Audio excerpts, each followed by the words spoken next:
अगर बत्ती न होती तो क्या होता? जाहिर सी बात है यार, अंधेरा होता। गलत जवाब। तो क्या उजाला होता फिर? नहीं यार, कुछ सोच के बता। ओए सुधर जा, ये बेतुकी बातें मत किया कर तू मुझसे।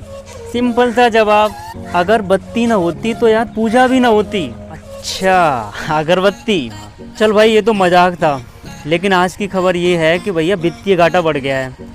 तो अब आने वाले टाइम में कर्मचारियों की पेंशन और जो उनकी तनख्वाह मिलती है ना, उसमें कटौती की जाएगी। अरे कोई कहीं दिक्कत की बात नहीं है यार, कहीं किसी के पैसे नहीं कट रहे हैं। और भैया इसका कारण बताया जा रहा है कि जनता टैक्स की चोरी करती है। जनता टैक्स चोर है। बड़ा आसान है कि जनता को कुछ भी बना दो। सिस्टम कितनी आसानी से जनता की खुली आंखों में, वो भी सामने खड़े होकर, पेपर स्प्रे कर रहा है। Paper spray? आंखों में मिर्चें डालना, जो तेरी आंखों में पड़ा हुआ है। एक बात बता, जो तू बोल रहा है, क्या टैक्स की चोरी नहीं होती? भाई ये बात पूछ कर ना तूने बिल्कुल जाहिर कर दिया, या तो तेरी समझदारी कम है या फिर तू सिस्टम को जानता नहीं है। तो क्या टैक्स की चोरी नहीं होती? ये तो क्वेश्चन ही गलत है। जब टैक्स के दायरे में 98% लोग आते ही नहीं है, तो फिर इस टैक्स चोरी का मतलब क्या हुआ? अरे भाई ऐसे कैसे? चोरी तो होती है ना।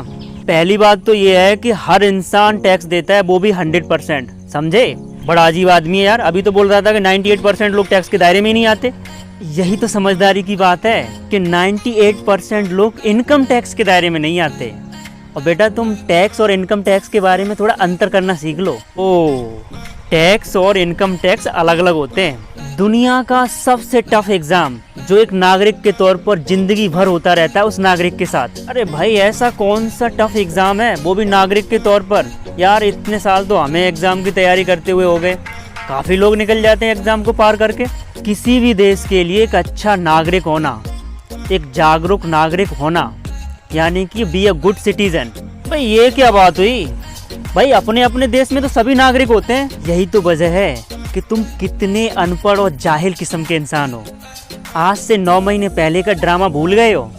क्या तुम्हारे पास कोई नागरिकता का प्रूफ है जिससे तुम शो करा सको कि तुम यहाँ के नागरिक हो? और भाई साहब हमारे पास सारे कार्ड हैं, उसके लिए आप चिंता मत करो। हमारे पास ration card, Aadhaar card, voter card, PAN card, और तो और हमारे पास सबसे बड़ा कार्ड भी है, पासपोर्ट, ड्राइविंग लाइसेंस भी है। ये तो एक भी कार्ड मान्य नहीं होगा। अब तुम क्रोनोलॉजी समझो। आधार तो बिल्कुल निराधार है, पासपोर्ट तो बिल्कुल भी मान्य नहीं है, वोटर कार्ड तो जब चाहो तब बनवा लो, जब चाहो तो उसमें से अपना नाम कटवा लो। ये मान्य नहीं होगा तो होगा क्या मान्य फिर?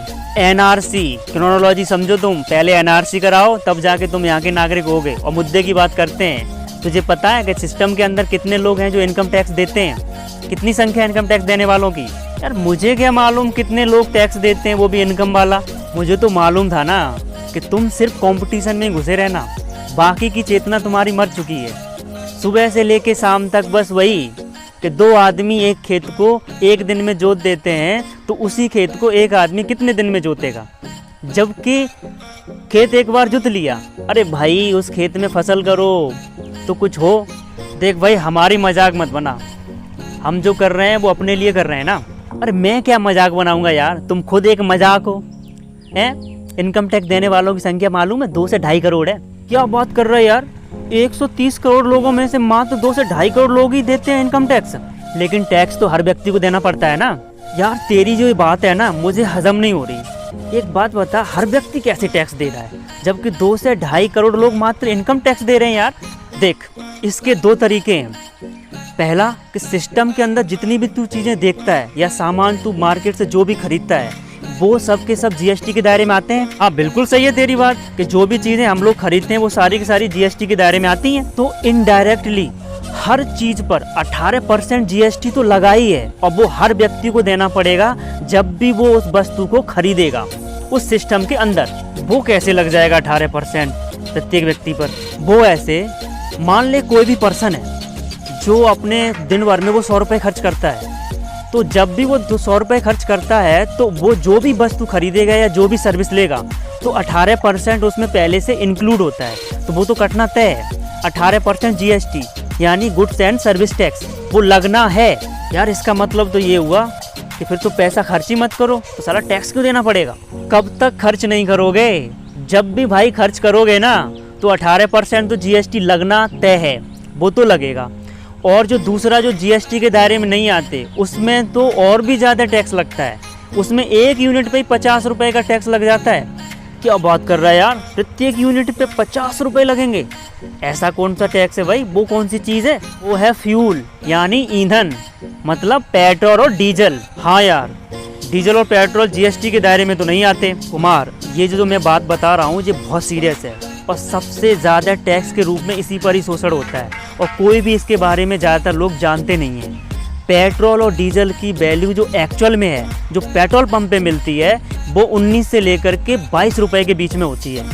लेकिन सिस्टम का खेल तू यहाँ पे देख, 1 लीटर पेट्रोल या डीजल पर सीधा 50 रुपए का टैक्स लिया जाता है, सीधा का सीधा। यार हम तो धोखे में थे, एक गजब का टैक्स रोपड़ है, इससे तो कोई भी नहीं बच पाएगा। भाई आज से याद कर लेना कि एक एक इंसान, एक एक व्यक्ति इस सिस्टम के अंदर टैक्स देता है। एवरीबॉडी पे टैक्स इन आवर सिस्टम। तो यार अब तो हम लोगों को एक अच्छा नागरिक बनना ही पड़ेगा। We will have to be a good citizen. या nation want to need, everybody will have to be a good citizen.